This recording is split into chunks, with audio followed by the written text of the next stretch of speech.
2020 সালের 8 মার্চ প্রথমবারের মতো বাংলাদেশে শনাক্ত হয় করোনা আক্রান্ত রোগী। এর 10 দিন পরই ঘটে প্রথম মৃত্যুর ঘটনা। বিশ্বের অন্যান্য দেশের মতো এক অবর্ণনীয় সময় পার করে বাংলাদেশ। যে পরিস্থিতি স্বাভাবিক হতে শুরু করে 2023 সালে। সে বছর 37 জন মারা গেলেও পরের বছর মারা যায়নি কেউই। মানুষও ফেরে স্বাভাবিক জীবনে। সম্প্রতি করোনার নতুন ধরনে আক্রান্ত হওয়ার হার তৈরি করে উদ্বেগ। স্বাস্থ্য অধিদপ্তরের তথ্য অনুযায়ী এ বছরের এপ্রিলে করোনায় আক্রান্ত হন 23 জন, মে মাসে সে সংখ্যা দাঁড়ায় 86 জনে। আর চলতি মাসের প্রথম 11 দিনেই আক্রান্তের সংখ্যা 64, মারা গেছেন একজন।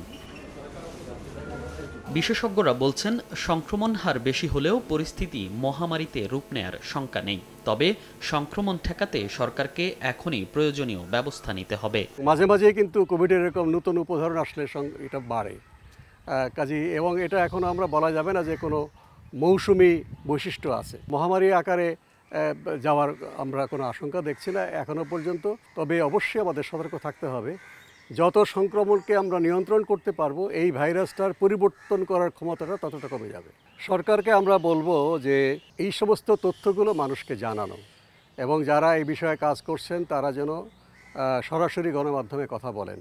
করোনা পরীক্ষার পাশাপাশি নিয়মিত ভ্যাকসিন কার্যক্রম চালু রাখারও পরামর্শ এই বিশেষজ্ঞের। এর মধ্যেই বুধবার সংবাদ সম্মেলন করে স্বাস্থ্য অধিদপ্তরের মহাপরিচালক জানান, টিকার কার্যক্রম চালু আছে, সংকট নেই করোনা পরীক্ষার কিটেরও।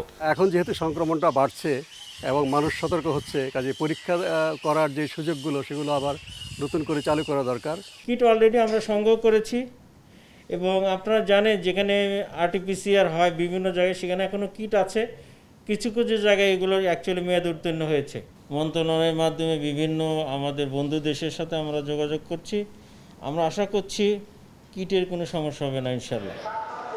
করোনার সংক্রমণ প্রতিরোধে জনসমাগম এড়িয়ে চলা, মাস্ক পরিধান সহ 11 দফা নির্দেশনাও দিয়েছে স্বাস্থ্য অধিদপ্তর। মনির হোসাইন, সময় সংবাদ, ঢাকা।